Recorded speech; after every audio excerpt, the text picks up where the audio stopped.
Hello किसान भाइयों, नमस्कार। कैसे हैं आप? आशा करते हैं आप सब बहुत अच्छे होंगे, बहुत अच्छे से ग्रो करते होंगे। YouTube channel smart fish farming में आप सभी का स्वागत है। मैं मत्स्य पालक, आपका दोस्त, आपका भाई आशीष यादव। किसान भाइयों, आज की वीडियो में हम आप सबको बताएंगे कि एरिएटर और मछली के ग्रोथ का आपस में क्या संबंध है। क्योंकि कहा जाता है कि एरिएटर नहीं यूज करेंगे तो मछली का ग्रोथ रुक जाएगा। तो आखिर हम एरिएटर नहीं यूज करेंगे, मछली का ग्रोथ रुक जाएगा, तो वो कैसे रुकेगा? क्या एरिएटर नहीं प्रयोग करने से क्या क्या दिक्कत आएगी जिसके वजह से हमारी मछली का ग्रोथ रुक जाएगा? तो इस चीज को हम आज के वीडियो में आप सबके सामने क्लियर करते हैं, समझाते हैं, बताते हैं कि एरिएटर और मछली के ग्रोथ में क्या रिलेशन है। तो किसान भाइयों, अगर आप मेरे चैनल पे नए हैं, मेरे वीडियो को आप पहली बार देख रहे हैं, तो प्लीज़ हमारे चैनल को सब्सक्राइब कर लीजिए। हम आपको वीडियो के माध्यम से मछली पालन से संबंधित इसी तरह नई नई जानकारियां आप सबके साथ शेयर करते रहेंगे। तो किसान भाइयों, बने रहिए वीडियो के अंत तक। चैनल के एक छोटे से इंट्रो के बाद फिर आपको हम बताते हैं कि एरिएटर और मछली के ग्रोथ में क्या संबंध है।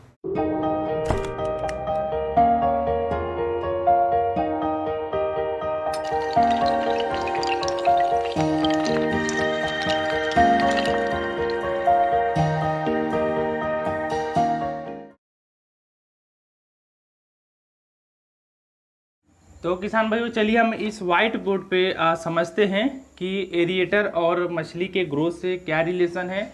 एरिएटर नहीं प्रयोग करने से मछली का जो बढ़वार है, ग्रोथ है, वो किस प्रकार रुक जाता है, कैसे रुक जाता है। तो उसके लिए एग्जाम्पल में हम सबसे पहले 1 पाउंड ले लेते हैं।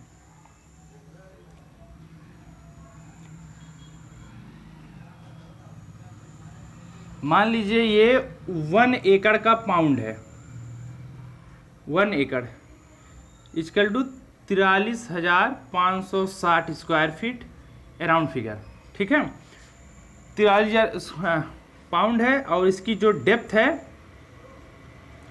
वो 6 फीट है, ठीक।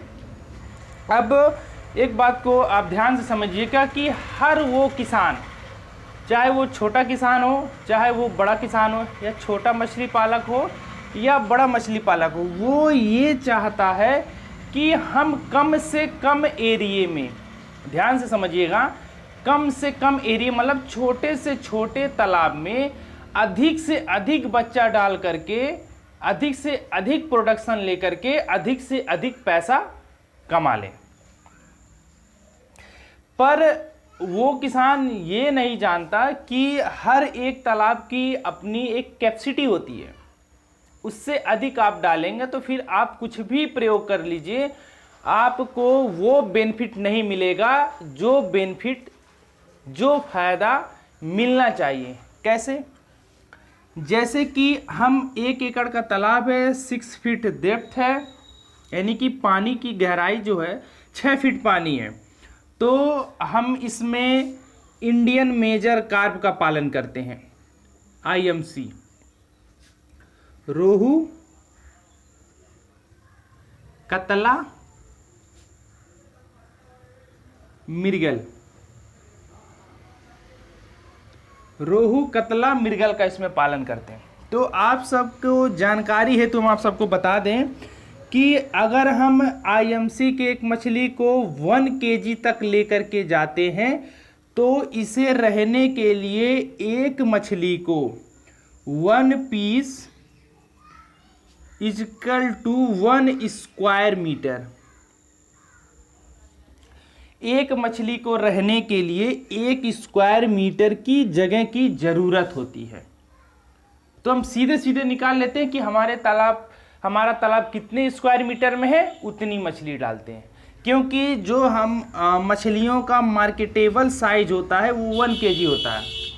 अगर आप ½ kg पे मछली बेच रहे हैं तो 2 घाटा है। एक, आपका जो 1 kg का जो रेट अगर मान लीजिए 200 रुपये kg आपको मिलता है, तो हाफ kg का आपको 150-140 रुपये मिलेगा। आपका रेट सस्ता हो रहा, रेट लो हो रहा। और दूसरा, 1 kg की जब हो जाएगी तो आप उसे एक पीस मछली दे करके आप 200 कमा सकते हैं, कमा लेंगे। अगर हाफ kg रहेगी तो आपको 2 पीस देना पड़ेगा। एक तो एक की जगह 2 मछली जाती है, दूसरा रेट भी सस्ता मिलता है, यानी दोनों तरफ से घाटा है। तो मार्केटेबल साइज 1 kg हर किसान करना चाहता। तो 1 kg के मछली को रहने के लिए 1 स्क्वायर मीटर की जरूरत होती है IMC।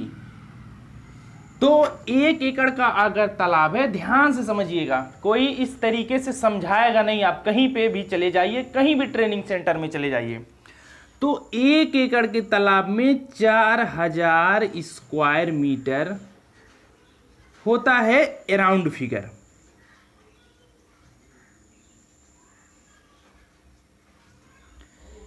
एक एकड़ में 4000 स्क्वायर मीटर होता है अराउंड फिगर। तो हम जब इसमें यानी कि हम इसमें 1 एकड़ के तालाब में 4000 सीड स्टॉक कर सकते हैं। और ये 4000 सीड स्टॉकिंग हाई डेंसिटी है, हाई डेंसिटी। अब बताइए, हमने तो हमारे हाथ में था, हमने तो बच्चा ज़्यादा स्टॉक कर दिया, हाई डेंसिटी पे कर दिया। क्या आपके हाई डेंसिटी स्टॉक करने पे जो तालाब में ऑक्सीजन की मात्रा जो सीमित होती है, क्या वो भी हाई डेंसिटी पे चली जाएगी ऑटोमेटिक? नहीं जाएगी।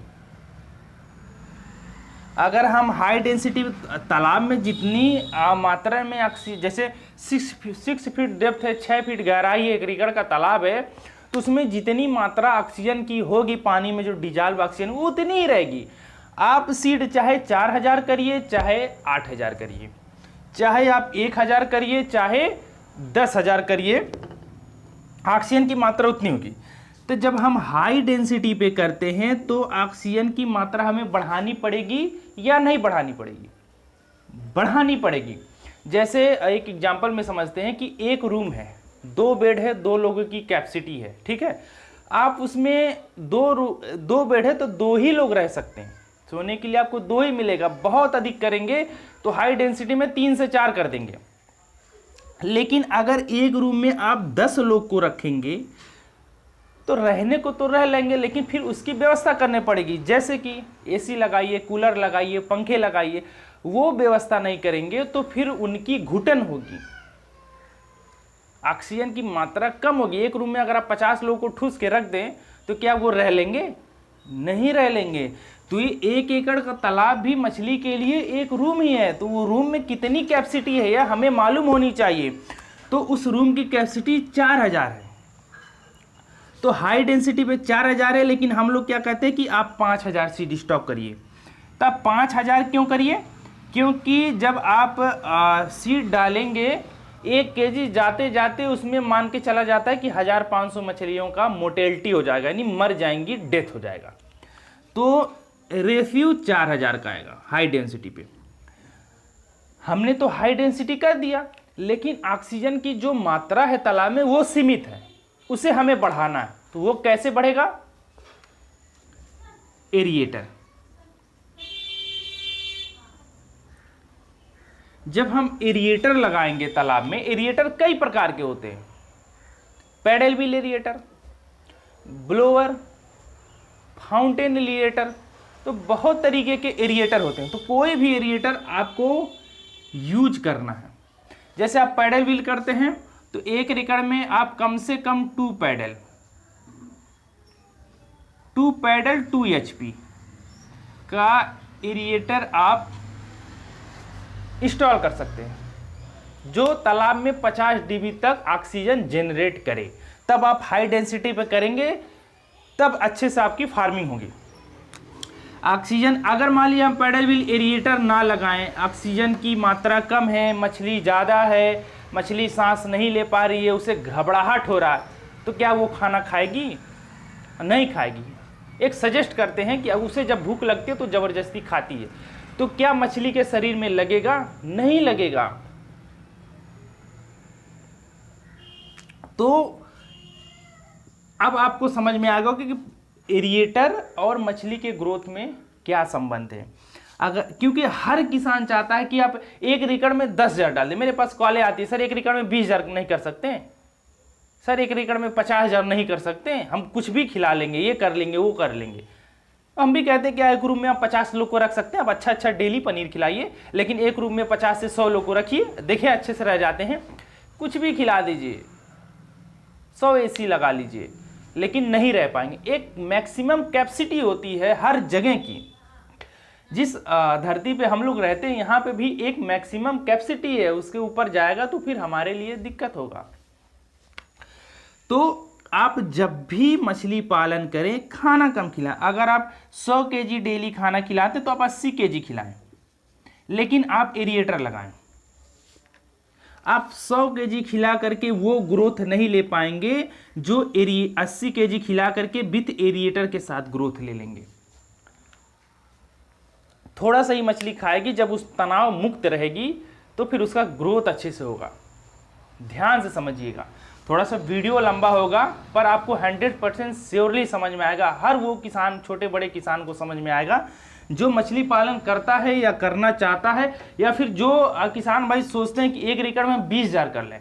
उन्हीं 90% लोगों की मछली का ग्रोथ ना होने के कारण क्या है? High density. लोग तो पूछ लेते कि हाई डेंसिटी में पर एकड़ कितना कर सकते हैं, लेकिन बता दिया जाए 5,000, लेकिन फिर एरिएटर के प्रयोग नहीं करते। अगर आपके पास एरिएटर नहीं है तो कम से कम 2 HP का मोटर, उसी का पानी उसी में रिसर्कुलेट करिए। मेरा कहने का मतलब है पानी को अधिक से अधिक तोड़िए। पानी जितना टूटेगा उसमें उतना ऑक्सीजन की मात्रा जनरेट होगी, उतना ऑक्सीजन बनेगा और मछली के लिए हमें उतना बेनिफिट रहेगा। अगर आप अपने मछली को 100 kg फीड पर डे देते हैं, ठीक है, आप 6 मंथ में 1 kg करते हैं, अराउंड फिगर मानते हैं, 6 मंथ में 1 kg करते हैं। आप 70 kg फीड पर डे दीजिए, लेकिन एरिएटर लगाइए, इससे ज़्यादा ग्रोथ होगा। क्योंकि जो मछली थोड़ा सा भी खाएगी वो लगेगा।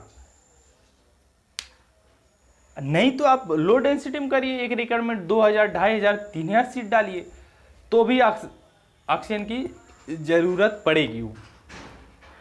तो कभी भी करिए, खाना कम खिलाइए, सीड कम स्टॉक करिए, 2 एकड़ की जगह 1 एकड़ में फार्मिंग करिए, कम से कम में करिए, लेकिन मछलियों को ऑक्सीजन भरपूर दीजिए। अभी एक उदाहरण के तौर पे देते हैं, आप खुद बोलेंगे कि हमें खाना कम दो, सब कुछ कम दो, लेकिन हम सांस अच्छे से ले पाएँ, हमारा घुटन ना हो, ना खाएंगे चलेगा, 2 टाइम में 1 टाइम खाएंगे चलेगा, लेकिन घुटन नहीं होना चाहिए, सांस अच्छे से लेना चाहिए, ऑक्सीजन की मात्रा अच्छी होनी चाहिए। तो ऐसे मछलियों में, हम भी जीवित प्राणी हैं, हमारे में सारी सिस्टम है, वही मछली में भी सारी सिस्टमें हैं। तो किसान भाइयों, आशा करते हैं कि ये वीडियो देख करके आपको समझ में आ गया होगा कि एरिएटर और मछली के ग्रोथ में क्या संबंध है। एरिएटर ना लगाने से मछली की ग्रोथ किस प्रकार रुकती है, ये आपको हमने इस वीडियो में डिटेल से समझाया।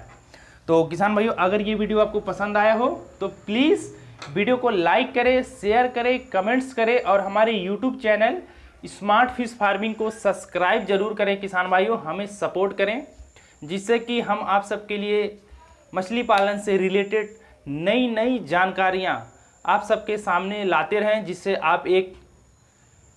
आपका जो मछली पालन में नॉलेज है वो डे बाय डे गेन करता रहे।